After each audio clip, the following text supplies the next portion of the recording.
Thank you,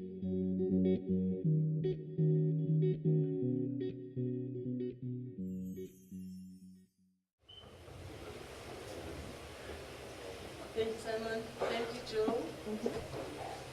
Before I talk about what I love doing, because I'm going to talk about what I love doing, what I'm enjoying doing, and what I can't stop to talk about it, sport.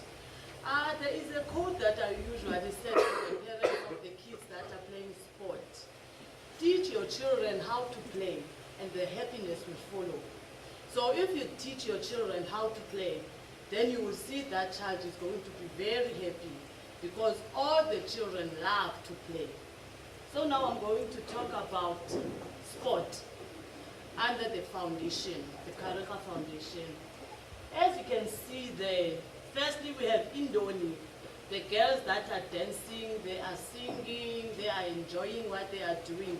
That is a part of our sport thing, because sport is not only going and playing netball, rugby, all kinds of sport codes. Dancing is also the part of sport, so we involve the kids to do that as well. And the Karika Foundation come along, and we did have the volunteers that were training the kids how to play rugby and how to play netball as well. So we do have a junior rugby in our communities, Ekupumleni, Marcel and Kifontaine. We do have our junior netball that are also from those three communities. The foundation came and then employed 5 coaches to train those kids so that they can be active, especially after school. As we know that the kids, as soon as the school is finished, they have nothing to do. So we sit down and thought that how about we bring the sport to those kids so that they can play netball, they can play rugby, they can interact with other kids from other communities. And then likely enough, there were people that were already doing that, but they were just volunteering doing that without being paid. And the foundation came along and then employed those people. And also the foundation, this year we didn't have the league for our children. We want our children to play regularly. They are practicing. We did have a big success. Okay, sorry. A loud voice. Sorry about that. In our communities, the children are practicing every Monday, Tuesday until Friday, but unfortunately, we didn't have enough time to give them time to participate and challenge each other and play against each other. So next year, our aim and our future plan for those kids is for them to have a league where they're going to play every month, and it's going to be rugby, netball. We're also going to involve cricket, junior cricket for all the communities. And on our cricket, we're going to include the girls as well.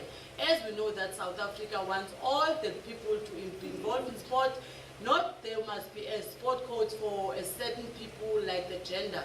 So we're going to have cricket that the girls are also going to be involved in. And also, under the foundation, as I said, that the foundation came along and then encouraged the people within the community to support the kids to go to the sport. But when we are there at the sport, we are not only focusing for the kids to go to the sport and just play sport. We also involve the life skills. We do have in Ekupumleni a Girl Scouts, or we call it a Girls Guide, where the girls come together and the coach in Ekupumleni, which is Pumla, who's coaching netball, sit down with the kids, have them interact with the kids, talk to them about their life skills, how to become a successful lady, how to take care of yourselves. And also as a foundation, we found out that as there were lots of people that were talking, the speakers that were talking about education, we also noticed that when we sit with the children during the sport time, we find out that there is a lot of lack in education. So the foundation is also aiming to have next year in our future plan that we're going to have an extra classes for those girls. We're going to have an extra classes for the boys as well.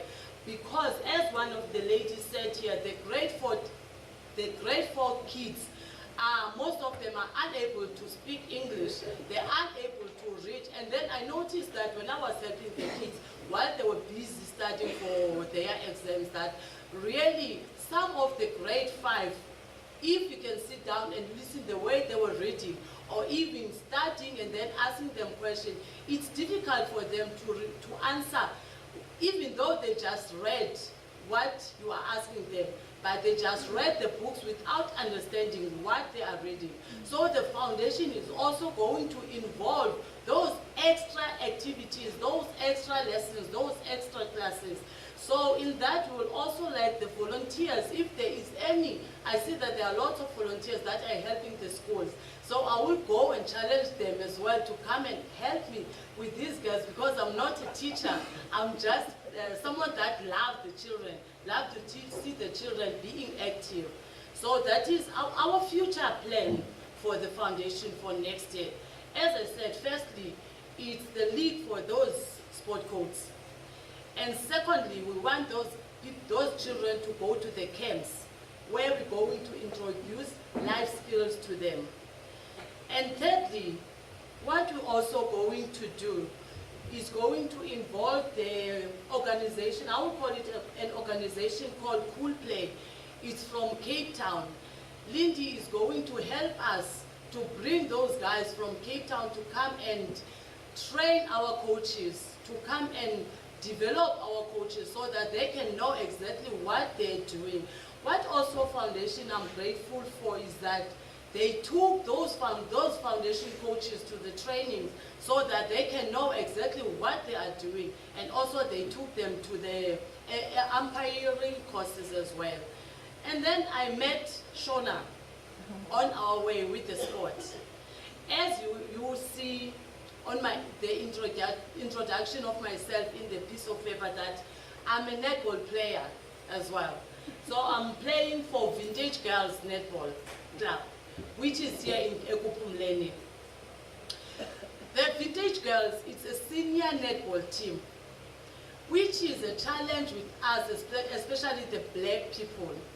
Because once you are old in the black people, I would say if you reach the 21st, if you are 21 years old, then the black people, if they look at you going to the field and wearing the short skirt, playing with that, and you are married as well, and then they will just cover their faces. Because it's a shame for the older lady from the black area to wear the short skirt.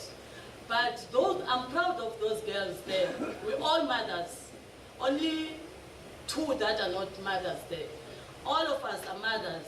We've played in Ndambe Netball League Association, which started, I would say 5 years ago.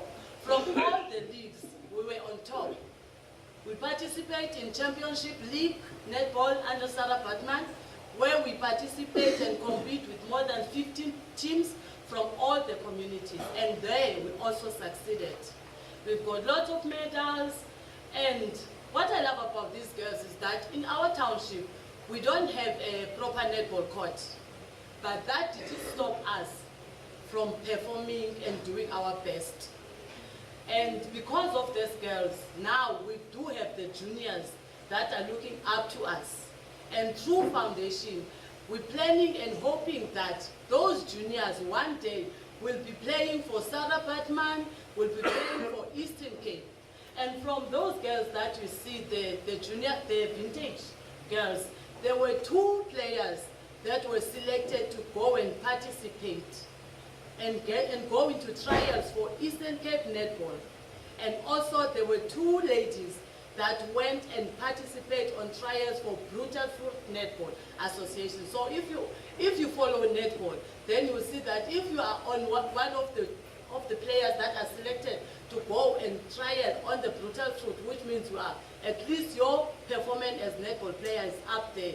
So we're planning and praying that one of the girls from our foundation will go and succeed and be one of our netball team as a Protea in South Africa.